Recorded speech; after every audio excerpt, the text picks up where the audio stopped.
जय हिंद. आज आपण पाहणार आहोत मराठी व्याकरणचं लेक्चर. कालच्या लेक्चरमध्ये पण तुम्हाला मी मराठी व्याकरणचं लेक्चर घेतलं होतं आणि आपण बघत होतो क्रियापदाचे प्रकार. क्रियापदाचे विविध प्रकार बघितले, त्यापैकी पुढे आपण कंटिन्यू करत आहोत आणि पुढचा प्रकार आता पडतोय प्रयोजक क्रियापद. याच्या अगोदर संयुक्त क्रियापद, सकर्मक क्रियापद, अकर्मक क्रियापद, द्विकर्मक क्रियापद अशा महत्त्वाच्या काही क्रियापद आहेत ते आपण पाहिलं. आता आपण पुढे पाहणार आहोत प्रयोजक क्रियापद. तत्पूर्वी तुम्हाला एक गोष्ट सांगेल मी, आपला जो हा काही लेक्चर आहे हा लेक्चर तुम्ही पाहताना व्हिडिओ आडवा करा आणि क्वालिटी 360च्या पुढे ठेवा, म्हणजे तुम्हाला सगळं काही स्पष्ट दिसतील. आणि शिवाय मी बोलत असतो त्यामुळे लक्षपूर्वक ऐका आणि लेक्चर झाल्यानंतर हे सगळं नोट तुमच्या नोटबुकमध्ये नोट करून ठेवा. Okay, clear? आता बघा, तर आपण मराठी व्याकरणामध्ये आपलं प्रकरण चालू होता क्रियापद आणि क्रियापदामध्ये पुढचा प्रकार आहे प्रयोजक क्रियापद. तर प्रयोजक क्रियापद कशाला म्हणतात ते बघा. वाक्यातील एखादी क्रिया घडण्यासाठी जर बाह्य घटक प्रेरित करत असेल तर अशा क्रियापदास प्रयोजक क्रियापद असे म्हणतात. प्रयोजक क्रियापद असे म्हणतात.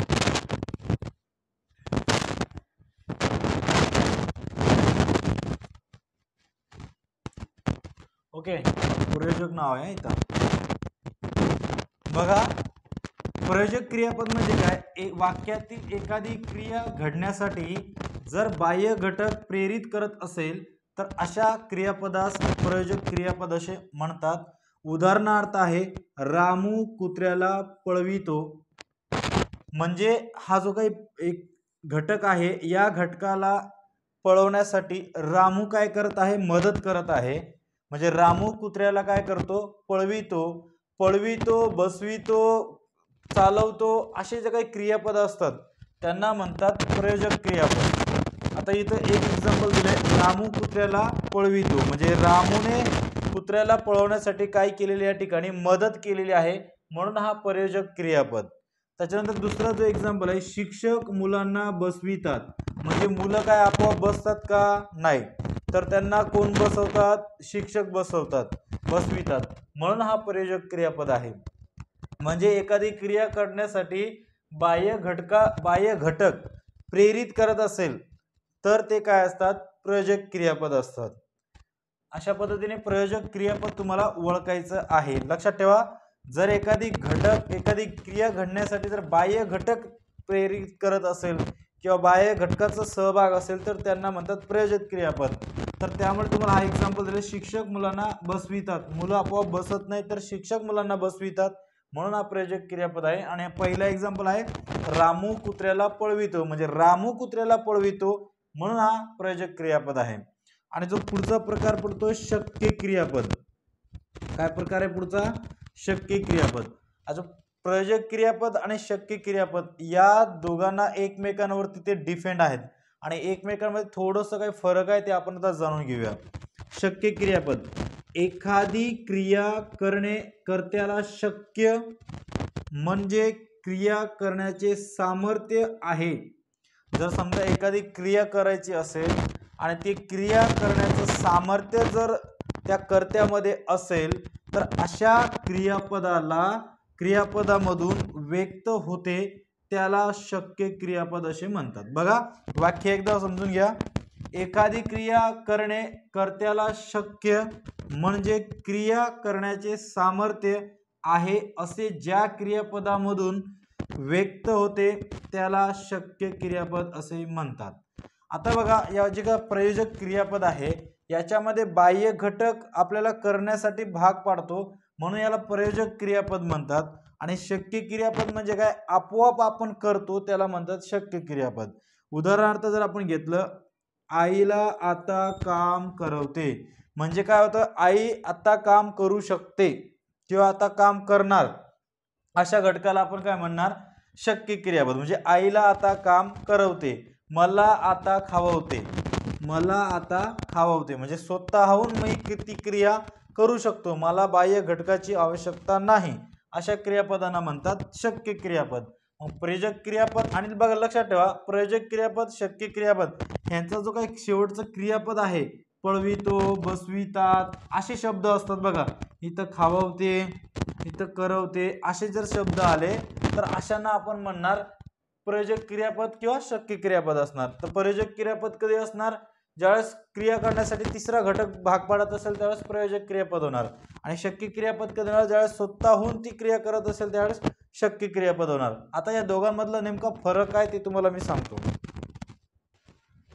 ओके, आता बघा शक्य क्रियापद आणि प्रयोजक क्रियापद यामधील नेमका फरक काय हे तुम्हाला मी एका वाक्यात सांगतो. शक्य क्रियापद आणि प्रयोजक क्रियापद या दोघांमध्ये फरक काय आपल्याला समजलं पाहिजे. आणि शक्य क्रियापद आणि प्रयोजक क्रियापद ओळखायचं कसं? तर हा जो क्रियापद आहे शेवटी वाक्याच्या शेवटी क्रियापद असतो त्याशिवाय वाक्य कंप्लीट होत नाही. तर एक क्रियापद या प्रकारे असतात, शेवटी ते लागतो, ते, ता, ती, म्हणजे याच्यावरून तुम्हाला कळेल. आता बघा पहिलं वाक्य, आता मुलांना खेळवते, खेळवते, आता मुलांना खेळवते म्हणजे मुलं आता स्वतःहून खेळतायत. आणि इथं काय, आई मुलांना खेळविते. आता शक्य क्रियापदामध्ये काय, आता मुलांना खेळवते म्हणजे मुलं जे आहेत ते स्वतःहून करू शकतात. आणि या प्रयोजक क्रियापदामध्ये काय, आई मुलांना खेळविते म्हणजे आई त्यांना खेळवत आहे, म्हणजे आईकडून ती क्रिया केली जात आहे. आणि यामध्ये काय झालेलं आहे, स्वतःहून क्रिया होत आहे. हा दोघांमधला फरक आहे. पुढचा एक्झाम्पल जर घेतला आपण, बाबांना चालवते म्हणजे बाबा जे आहेत ते स्वतःहून चालू शकतात, चालतायत, काय प्रॉब्लेम नाही. आणि या वाक्यामध्ये काय, गणू बाबांना चालवितो म्हणजे बाबांना एखादी क्रिया करण्यासाठी कोणाचं सहाय्य घ्यावे लागतंय तर गणूचा सपोर्ट घ्यावा लागतोय, म्हणून हा प्रयोजक क्रियापद आहे. सपोर्ट घेऊन काम करतात ते म्हणजे प्रयोजक क्रियापद आणि विदाऊट सपोर्ट काम करतात ते म्हणजे शक्य क्रियापद. आता जर पुढचं आपण बघितलं, मुलांना आता बसवते म्हणजे मुलं जे आहेत ते आता स्वतः बसतात, काही प्रॉब्लेम नाही त्यांना, ते स्वतःहून क्रिया करतायत, त्यांना कोणाची आवश्यकता नाहीये. पण शक्य क्रियापदामध्ये असे घडतात. आणि जर प्रयोजक क्रियापद आपण बघितलं तर गुरुजी मुलांना बसवितात. काय होतं, गुरुजी मुलांना बसवितात. यामध्ये गुरुजीचं सहाय्य घ्यावं लागलं, मदत घ्यावी लागली, तेव्हा मुलं बसतायत. म्हणजे अशा पद्धतीने ना तुम्हाला क्रियापद ओळखायचे आहेत. आणि मी जे काय तुम्हाला सांगितलेले क्रियापद आहेत, शक्यतो आपल्याला कोणकोणती क्रियापद विचारले जातात, अकर्मक क्रियापद विचारले जातात, सहकर्मक विचारले जातात, द्विकर्मक विचारले जातात आणि शक्य आणि प्रयोजक क्रियापद विचारले जातात. अशा काही जे महत्त्वाचे क्रियापद आहेत ते आता आपण घेतलेले आहे. ह्याच्यामध्ये काय अडचण असेल तर मला नंतर सांगा, आपण ते पण प्रॉब्लेम सॉल्व्ह करून घेऊ. आता आपण पुढे पाहणार आहोत काळ. ओके, आणि सांगितल्याप्रमाणे होमवर्क करून घ्या म्हणजे कसं आहे तुम्हाला टेन्शन नाही. आपण संयुक्त क्रियापद घेतली, द्विकर्मक क्रियापद घेतलं, अकर्मक क्रियापद घेतलं, सकर्मक क्रियापद घेतलं आणि धातूचे वैशिष्ट्य वगैरे पण झालेले आहे. स्थिती आणि स्थितीदर्शक क्रियापदे पण घेतलीत. मेन काय, सकर्मक क्रियापद, अकर्मक क्रियापद, द्विकर्मक क्रियापद, संयुक्त क्रियापद, त्याच्यानंतर हा प्रयोजक क्रियापद आणि शक्य क्रियापद हे मेन क्रियापद आहेत. ते तुम्हाला आता समजून जाईल, काय प्रॉब्लेम नाही. आता क्रियापदाचे काळ आणि अर्थ आपण पाहणार आहोत. ओके, तर आता बघणार आहोत आपण पोलीस भरती चालू आहे आपली, मराठी व्याकरण चालू आहे. क्रियापदाचे काळ काय पाहणार आहोत, क्रियापदाचे काळ. क्रियापदाचे प्रकार बघितले आपण, क्रियापदाचा काळ बघूया. क्रियापदाचे मुख्य काळ जर बघितलं आपण तर 3 मुख्य काळ आहेत. किती प्रकार पडतात मुख्य काळाचे काळ आपण जर काळ बघितलं तर या काळाचे मुख्य किती प्रकार पडतात तर 3 मुख्य प्रकार पडतात. 1 वर्तमान काळ, 2 भूतकाळ, 3 भविष्यकाळ. बरोबर आहे की नाही, वर्तमान काळ, भूतकाळ आणि भविष्यकाळ. आणि काळाचे त्यांचे आणखी 4 उपप्रकार पडतात, साधा, अपूर्ण, पूर्ण आणि रीती. ओके, तर बघा काळाचे मुख्य 3 प्रकार पडतात. वर्तमान काळ म्हणजे काय, ज्या चालू कंडिशन मध्ये घटना घडत आहे, वर्तमान काळामध्ये चालू काळामध्ये जे काही घडत आहे, आता मी तुमच्याशी बोलतोय हे काय झालं, वर्तमान काळ झालं. भूतकाळ म्हणजे काय, जी घटना घडून गेली. उदाहरणार्थ छत्रपती शिवाजी महाराज राजा होते, इंग्रजांनी भारत सोडला, या का ज्या घटना घडून गेल्या त्या म्हणजे भूतकाळ. आणि भविष्यकाळ म्हणजे काय, येणारी घटना, येणारा काळ, पुढचा काळ, कल का दिन, कल उद्याचा दिवस म्हणजे काय झाला, तो भविष्यकाळ झाला. म्हणजे काळाचे मुख्य 3 प्रकार पडतात. जनरल नॉलेज साठी पण हे तुम्हाला माहित पाहिजे, अभ्यासाच्या दृष्टिकोनातून माहितच पाहिजे. उगाच मराठी व्याकरण दिलेलं आहे आपल्याला, लय किचकट आहे ना, काय नाही एवढं अवघड पण नाहीये. तर बघा काळाचे मुख्य 3 प्रकार पडतात, वर्तमान काळ, भूतकाळ आणि भविष्यकाळ. वर्तमान काळ म्हणजे जी चालू कंडिशन म्हणजे आजचा दिवस म्हणजे वर्तमान काळ, कालचा दिवस म्हणजे भूतकाळ आणि उद्याचा दिवस म्हणजे भविष्यकाळ. अशा एकदम शॉर्टकट पद्धतीने लक्षात ठेवलं तरी चालेल, काहीच प्रॉब्लेम नाही. आता बघा त्याचे पण 4 उपप्रकार पडतात. साधा वर्तमान काळ, अपूर्ण वर्तमान काळ, पूर्ण वर्तमान काळ आणि रीती वर्तमान काळ. आता साधा, अपूर्ण, पूर्ण, रीती यांतला फरक काय ते मी थोडक्यात तुम्हाला सांगतो.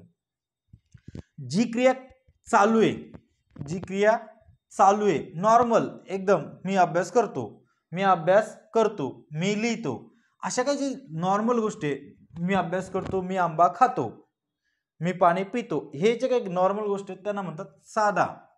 अपूर्ण म्हणजे काय, क्रिया कमी आहे. उदाहरणार्थ मी लिहित आहे म्हणजे मी क्रिया कंप्लीट केलेली आहे का, नाही, तर मी लिहित आहे चालू क्रिया, त्याला म्हणतात अपूर्ण वर्तमान काळ. त्याच्यानंतर पूर्ण क्रिया, पूर्ण जी घटना आहे ती घडून गेली, एखादी क्रिया होत असेल ती कंप्लीट झाली तेव्हा पूर्ण काळ होतो. अपूर्ण क्रिया होत असेल तर अपूर्ण काळ होतो. नॉर्मल क्रिया चालू झालेली असेल तर साधा होतो. नॉर्मल ज्या गोष्टी यूज करतो आपण. रीती म्हणजे काय, रीती म्हणजे याला म्हणतात चालू पूर्ण. रीती म्हणजे काय, चालू पूर्ण, क्रिया कंप्लीट व्हायचा थोडंसं बाकी, म्हणजे चालू पण आहे कंप्लीट पण आहे, चालू पण आहे कंप्लीट पण आहे, अशा जर भास होत असेल तर त्यांना म्हणतात चालू पूर्ण काळ. आता मी तुम्हाला फक्त काळातले 3 प्रकार सांगितले. चालू पूर्ण कशाला म्हणतात, पूर्ण कशाला म्हणतात, अपूर्ण कशाला म्हणतात, साधा कशाला म्हणतात. साधा चालू घटना, अपूर्ण घटना अपूर्ण, पूर्ण घटना कंप्लीट, रीती पूर्ण घटना पण नाही अपूर्ण घटना पण नाही, याला म्हणतात रीती काळ. आता बघा यांचं एक्झाम्पल नुसार प्रत्येक काळानुसार वेगवेगळा प्रकार पडतो. तर वर्तमान काळामध्ये कसं येणार, भूतकाळामध्ये कसं येणार, भविष्य काळामध्ये कसं येणार, ते पण आता या एक्झाम्पलद्वारे आपण माहिती करून घेणार आहोत. तर बघा नाच हे धातू घेतला आपण, नाच काय धातू घेतला आणि या धातूची सर्व काळामध्ये कशी रूपे चेंज होतात ते आपण पाहणार आहोत. नाच धातू आहे, तुम्हाला सांगितलं नाच धातू कसं ओळखायचं तुम्हाला मागच्या लेक्चरमध्ये सांगितलं, म्हणून मी पहिलेपासून बोलतोय. लेक्चर कंप्लीट बघत जावा म्हणजे तुम्हाला सगळ्या काही गोष्टी कळत राहतील. ओके, तर नाच या धातूपासून काळाची कशी रूपे चेंज होतात ते बघा. आता आपण साधा काळ जर बघितलं, साधा काळ कोणता काळ पाहणार आहोत आपण, साधा काळ. साधा काळामध्ये नाचचा वर्तमान काळ रूपी असणार ती नाचते, ती पिते, ती खाते, ती बसते, ती उठते, असे जे काही शब्द असणार ते असणार वर्तमान काळामध्ये. भूतकाळामध्ये काय होणार, ती नाचली, साधा भूतकाळ ती नाचली. आता आपण वर्तमान काळामध्ये बघितलं ती नाचते, भूतकाळामध्ये ती नाचली म्हणजे भूतकाळ झाला. आणि ती नाचेल हे काय झालं, भविष्य काळ झाला. ती नाचेल येणाऱ्या काळामध्ये, ती नाचेल भविष्यकाळ, साधा भविष्यकाळ, हा साधा वर्तमान काळ, ती नाचली साधा वर्तमान काळ. आता पुढे बघा अपूर्ण प्रकार जो काय असतो, अपूर्ण काळ कसा होतो ते बघून घ्या. ती नाचत आहे, हे काय झालं, अपूर्ण काळ झाला. कंप्लीट झाला का, नाही झालं. ती नाचत आहे हे वर्तमान काळातला अपूर्ण वर्तमान काळ झाला. भूतकाळामध्ये कसं होणार, ती नाचत होती म्हणजे तिने क्रिया कंप्लीट केली होती का भूतकाळामध्ये, नाही कंप्लीट केली, म्हणजे ती काय होती, नाचत होती, असं त्याचा अर्थ होतो. आणि भविष्य काळामध्ये काय असणार, ती नाचत असेल म्हणजे आपण एक अंदाज लावतो की बाबा तो पोहोचला असेल, तो गेला असेल, अशा पद्धतीने आपण अंदाज लावतो. म्हणजे इथं काय, ती नाचत असेल. ओके, त्याच्यानंतर पूर्ण काळामध्ये कसं होते क्रिया बघा. वर्तमान काळामध्ये होणार ती नाचली आहे म्हणजे ही क्रिया काय झाली, कंप्लीट झाली, साधा वर्तमान काळ. आणि आता हे काय, पूर्ण वर्तमान काळ. वर्तमान काळामध्ये कसं होणार क्रिया, ती नाचली आहे म्हणजे क्रिया काय झाली, कंप्लीट झाली.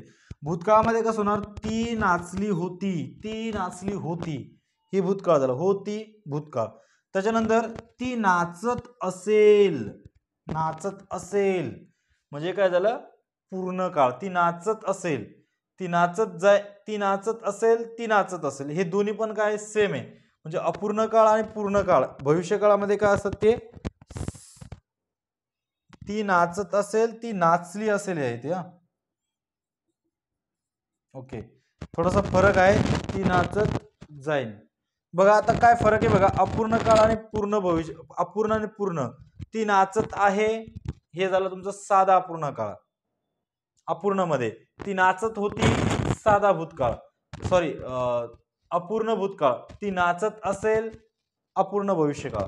पुढे पूर्ण पूर्ण काळ बघा, ती नाचली असेल, नाचली आहे पूर्ण वर्तमान काळ, ती नाचली होती पूर्ण भूतकाळ, ती नाचली असेल भविष्यकाळ, पूर्ण भविष्यकाळ. आता चौथा जो काय पडतो रीती. रीती म्हणजे काय ते पण समजून घ्या.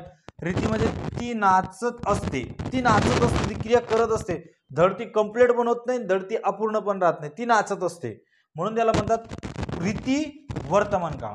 काय प्रकार पडतो हा, रीती वर्तमान काळ. पुढे ती नाचत असे, ती नाचत असे म्हणजे ह्याच्या काळामध्ये पण भूतकाळामध्ये पण क्रिया कंप्लीट झाली का नाही झाली, क्रिया कंप्लीट झालेलं जाणवत नाही आपल्याला, म्हणून ते भूतकाळी रूपे आहेत पण क्रिया कंप्लीट झालेली नाही, म्हणून त्याला म्हणतात रीती भूतकाळ. त्याच्यानंतर ती नाचत जाईन, ती नाचत जाईन, ती काय करत जाईल, नाचत जाईन, ती नाचत जाईल म्हणजे ती कंप्लीट पण होत नाही आणि अपूर्ण पण राहत नाही, म्हणून त्याला म्हणतात रीती काळ. कोणता काळ म्हणतात, रीती काळ. तर रीती काळामध्ये वर्तमान काळ कसं होणार, ती नाचत असेल चालू, रीती काळ याला म्हणतात चालू पूर्ण, चालू पूर्ण. रीती काळामध्ये ती नाचत असते, ती नाचत असे, ती नाचत जाईन. अशा पद्धतीने हे नाच या धातूचे आपण प्रकार बघितले, काळानुसार ते प्रकार कसे चेंज होतात, साधा वर्तमान काळामध्ये कसं होतात, अपूर्ण वर्तमान काळामध्ये कसं होतात, पूर्ण वर्तमान काळामध्ये कसं असतात आणि रीती वर्तमान काळामध्ये कसं असतात. हे काळाचे मुख्य 3 प्रकार, वर्तमान काळ, भूतकाळ आणि भविष्यकाळ. त्याच्यानंतर काळाचे आणखी 4 उपप्रकार पडतात, साधा, अपूर्ण, पूर्ण आणि रीती. आणि त्या नाच धातूपासून विविध प्रकार आपण बघितले. आणखी आपल्याला काळ सोप्या पद्धतीने कसं ओळखता येईल ते आपण पाहूया. बघा, काळ ओळखण्यासाठी आणखी जर सोपी पद्धत आपण बघितली की काळ कसं ओळखायचं, त्याची सोपी पद्धत मी पण तुम्हाला या ठिकाणी सांगणार आहे. एकदम सोपी पद्धत आहे, हे जर तुम्ही व्यवस्थित लक्षात ठेवलं तर तुम्हाला काळ ओळखण्यासाठी मदत होईल. जर बघा आता 2 प्रकारचे घेतले मी, जर वाक्यात क्रियापद एकटेच असेल, काय म्हणतंय बघा, वाक्यात क्रियापद एकटेच असेल तर तो कोणता ना कोणता साधा काळ असतो. त्याच्यासाठी आपण सुरुवातीला क्रियापद शिकणं खूप महत्त्वाचं आहे. क्रियापद म्हणजे काय, वाक्याच्या शेवटी ज्याने वाक्य कंप्लीट होतात त्यांना म्हणतात क्रियापद. ओके, तर बघा ज्या वाक्यामध्ये साधा काळ जो असतो ना, साधा काळ, साधा वर्तमान काळ असेल, साधा भूतकाळ असेल, साधा भविष्यकाळ असेल, तर त्यामध्ये काय असतं, वाक्य छोटे छोटे असतात. आणि जे क्रियापद आहे ना, क्रियापद एकच क्रियापद असते, काय असते, एकटीच क्रियापद असते. तेव्हा ते वाक्य कोणते होतं, कोणत्या ना कोणता साधा काळ असतो, कोणता ना कोणता साधा काळ असतो. ज्यावेळेस वाक्यामध्ये क्रियापद एकटेच असेल, एकच क्रियापद, त्यावेळेस कोणता ना कोणता साधा काळ होतो. उदाहरणार्थ बघा, साधा वर्तमान काळ. साधा वर्तमान काळामध्ये कोणती क्रियापद असतात, वाचतो, लिहतो, पळतो. साधा वर्तमान काळामध्ये जास्त करून या टाइपचे क्रियापद असतात बघा, वाचतो, लिहितो, पळतो, साधा वर्तमान काळामधले क्रियापद. नंतर साधा भूतकाळामधले क्रियापद कोणते असतात, वाचले, वाचतोचा वाचले, लिहिले, पळले, पळाले, पळतो, पळाले. म्हणजे साधा भूतकाळचे वाक्य क्रियापद कोणते आहेत, वाचले, लिहिले, पळाले.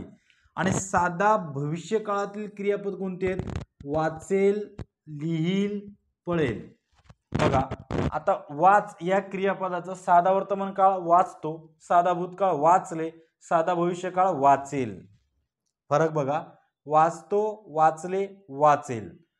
आणि लिहितो या क्रियापदाचा फरक बघा, लिहितो, लिहिले, लिहिल. साधा वर्तमान काळ, साधा भूतकाळ, साधा भविष्यकाळ, लिहितो, लिहिले, लिहिल. नंतर पळतो, पळाली, पळेल, पळाली, पळली, इथं ला आहे, पळाली, पळाली, पळेल. हे काय झालं, हे क्रियापद आहेत आणि हे क्रियापद काळानुसार कसे बदलतात ते मी तुम्हाला सांगत आहे. तर साधा वर्तमान काळामध्ये वाचतो आहे तर साधा भूतकाळामध्ये वाचले होणार, साधा भविष्य काळामध्ये वाचेल होणार. त्याच पद्धतीने या ठिकाणी एक्झाम्पल दिलेलं बघा, तो पुस्तक वाचतो, याच्यामध्ये काय एकच क्रियापद आहे, वाचतो. आणि वाचतो म्हणजे साधा वर्तमान काळ. त्याने पुस्तक वाचले, इथं पण एकच काळ दिसतोय आपल्याला, म्हणून त्याने पुस्तक वाचले साधा भूतकाळ. आणि तो पुस्तक वाचेल भविष्यकाळ. वाचतो, वाचले, वाचेल साधा भविष्यकाळ, साधा वर्तमान काळ, साधा भूतकाळ आणि साधा भविष्यकाळ. हे एक्झाम्पल आहेत. या वाक्यामध्ये एकच काय आलेलं आहे, क्रियापद एकच आलेली आहे. म्हणून साधा काळ ओळखण्यासाठी काय काय असणार, एकच क्रियापद असणार आणि या काळानुसार या पद्धतीने चेंज होणार. लक्षात ठेवा, काळ ओळखण्यासाठी साधा काळ कोणत्याही काळ असू द्या, साधा भविष्यकाळ असू द्या, साधा भूतकाळ असू द्या किंवा साधा वर्तमान काळ असू द्या, ते ओळखण्यासाठी वाक्यामध्ये एकच क्रियापद असतो. ओके, त्याच्यानंतर बघा संयुक्त क्रियापदाचा एक तर चालू, पूर्ण, रीती काळ असतो. चालू, पूर्ण, रीती काळ असतो. एक तर चालू पूर्ण काळ असणार किंवा अपूर्ण वर्तमान काळ असणार किंवा रीती अपूर्ण वर्तमान काळ असणार.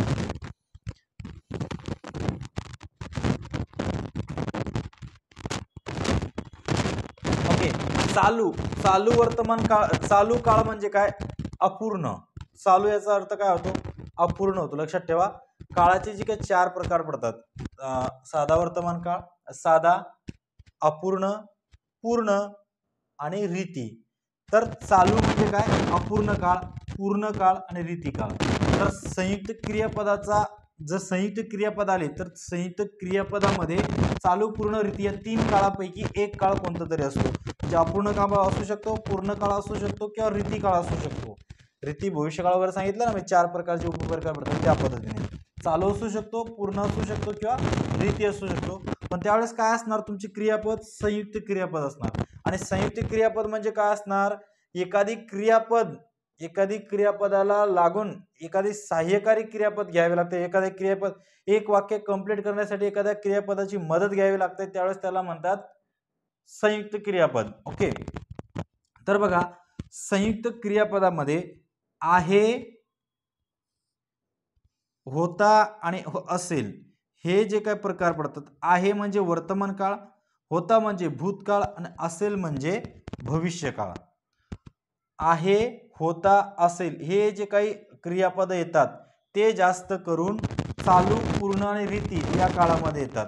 आता या ठिकाणी जर आपण क्रियापद बघितली, फरक बघा, इथं सिंगल क्रियापद आहे, होता, असेल यांचा काही संबंध नाही, म्हणजे सहाय्यकारी क्रियापदाचा काही संबंध नाही. आणि आहे, होता हे काय, सहाय्यकारी क्रियापद आहेत. आणि सहाय्यकारी क्रियापदाचा उपयोग बघा चालू वर्तमान काळामध्ये कसं करण्यात आलेला आहे, चालू भूतकाळामध्ये कसं करण्यात आलेलं आहे आणि चालू भविष्य काळामध्ये कसं करण्यात आलेलं आहे. तर बघा चालू वर्तमान काळामध्ये तो बोलत आहे, क्रिया अपूर्ण आहे वर्तमान काळी रूप आहेत, होता भूतकाळी रूप आहेत, असेल भविष्यकाळी रूप आहेत आणि तो बोलत आहे क्रिया कंप्लीट झालेली नाही, म्हणून तो काय येणार, चालू वर्तमान काळ किंवा अपूर्ण वर्तमान काळ, दोघांचा अर्थ एकच होतो. त्याच्यानंतर चालू भूतकाळामध्ये बघा तो बोलला होता. ऍक्च्युली ही जी बोल ही काय मूळ क्रियापद आहे आणि त्याला मदत करण्यासाठी आहे आलेला आहे. आणि इथं पण सेम ठिकाणी पण सेम आहेत. म्हणून तो बोलला होता, कोणता काळ आहे, चालू भूतकाळ आहे. कोणता काळ आहे, चालू भूतकाळ आहे. आणि चालू भविष्यकाळामध्ये तो बोलत असेल, आहे, होता, असेल. आहे म्हणजे वर्तमान काळ, होता म्हणजे भूतकाळ, असेल म्हणजे भविष्यकाळ. परंतु सहाय्यकारी क्रियापद जर गरज पडली, दोन संयुक्त क्रियापदाचा प्रकार आला तर समजायचं एक तर अपूर्ण काळ आहे, पूर्ण आहे किंवा रीती आहे. अजून 1-2 एक्झाम्पल मी तुम्हाला देतो.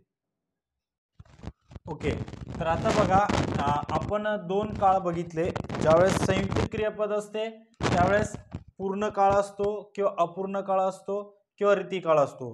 पहिल्या वाक्यामध्ये आपण बघितलं साधा काळ कसं ओळखायचं, जर वाक्यामध्ये एकच क्रियापद असेल तर साधा काळ ओळखायचं. त्याच्यानंतर आपण बघितलं अपूर्ण काळ कसं ओळखायचं. आता आपण बघणार आहोत पूर्ण काळ. सेम पद्धत, पूर्ण काळ बघणार आहोत. आहे, होता आणि असेल ही काय 3 महत्वाची सहाय्यकारी क्रियापद आहेत, यांच्यावरून आपल्याला काळ ओळखायचा आहे. तर बघा पूर्ण वर्तमान काळ, पूर्ण वर्तमान कसं तयार होईल, तो बोलला आहे. आपण ऍक्च्युली काय करतो आहे, जो बोल धातू आहे, क्रियापद आहे, बोलला, बोलतो, बोलते वगैरे वगैरे, त्या धातूंचा आपण काय करतो आहे, उपयोग करत आहे. तर बघा पहिले इथं अपूर्ण काळ, रीती काळ, आणि इथं थोडक्यात मी देतो तुम्हाला चालू किंवा अपूर्ण काळ. अपूर्ण काळ, अपूर्ण काळामध्ये काय काय वाक्य झालेलं आहे, बोलत आहे, वर्तमान काळ, बोलत आहे हा वर्तमान काळातला आहे, बोलला, बोलत होता, बोलत होता, भूतकाळ, वर्तमान,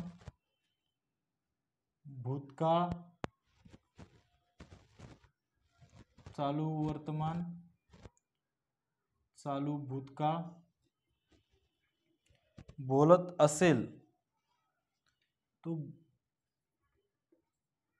बोलत असेल, म्हणजे तुम्हाला चारी मधला फरक कळून जाईल, चालू भविष्य, चालू भविष्य काळ. ओके, बघा साधा काळ ओळखणं सोपं आहे. साधा काळ ओळखण्यासाठी मी तुम्हाला सांगितलं क्रियापदामध्ये एकच क्रियापद असते, तेव्हा तुम्ही साधा एक तर वर्तमान काळ असू शकतो, भूतकाळ असू शकतो किंवा भविष्य काळ असू शकतो. पण अपूर्ण, त्याच्यानंतर पूर्ण काळ आणि रीती काळ, याच्यामध्ये बोलला हा जो काही क्रियापद आहे ह्याचा उपयोग बघा, बोलला, बोलत आहे, हे झाला तुमचा चालू वर्तमान काळ किंवा अपूर्ण वर्तमान काळ. बोलत आहे, बोलत, बोलला, बोलत, बोलला, बोलत आहे, बोलत आहे म्हणजे अपूर्ण काळ. बोलला आहे, बोलतचा बोलला आहे झाला म्हणजे तो पूर्ण काळ झाला. मग तो बोलला आहे जर आला वर्तमान काळ येणार, बोलला होता आला तर पूर्ण भूतकाळ येणार, आणि बोलला असेल तर पूर्ण भविष्य काळ येणार. बघा बोलत अपूर्ण, बोलला पूर्ण, आणि बोलत असतो हा रीती काळ. अशा काळाचा तीन प्रकार पडतात. मग तीन आपण साधा काळ बघितला, आता आपण पाहतो अपूर्ण, पूर्ण आणि रीती. बघा तर पूर्ण वर्तमान काळामध्ये कसं वाक्य येईल, तो बोलला आहे, हा पूर्ण वर्तमान काळामध्ये तयार होणार. आणि अपूर्ण मध्ये तो बोलत आहे, तो बोलत आहे, क्रिया चालू आहे म्हणून तो अपूर्ण. पूर्ण भूतकाळ कसा तयार होणार, तो बोलला होता, तो बोलला होता पूर्ण भूतकाळ. आणि अपूर्ण भूतकाळ कसा होता, तो बोलत होता, तो बोलत होता, अपूर्ण भूतकाळ. आणि पूर्ण भूतकाळ तो बोलला होता. आणि पूर्ण भविष्यकाळामध्ये कसं येणार, तो बोलला असेन. असेन हा शब्द लक्षात ठेवा, बोलला असेन हा शब्द लक्षात ठेवा. आहे वर्तमान काळ, होता भूतकाळ, आणि असेल भविष्यकाळ.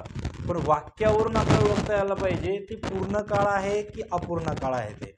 आणि बोलत असेल इथं पण बघा अपूर्ण वर्तमान, बोलत असेल, बोलला असेल पूर्ण भविष्यकाळ, तो बोलला होता पूर्ण भूतकाळ. आणि रीतीमध्ये येऊया आपण.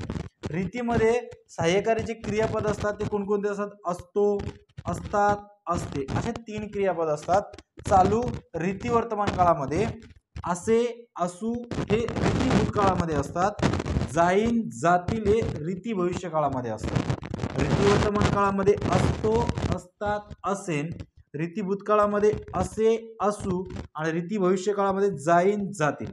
एक्झाम्पल, तो बोलत असतो, तो बोलत असतो रीती काळ झाला. तो बोलत असे रीती भूतकाळ झाला. तो बोलत जाईल रीती भविष्य काळ झाला.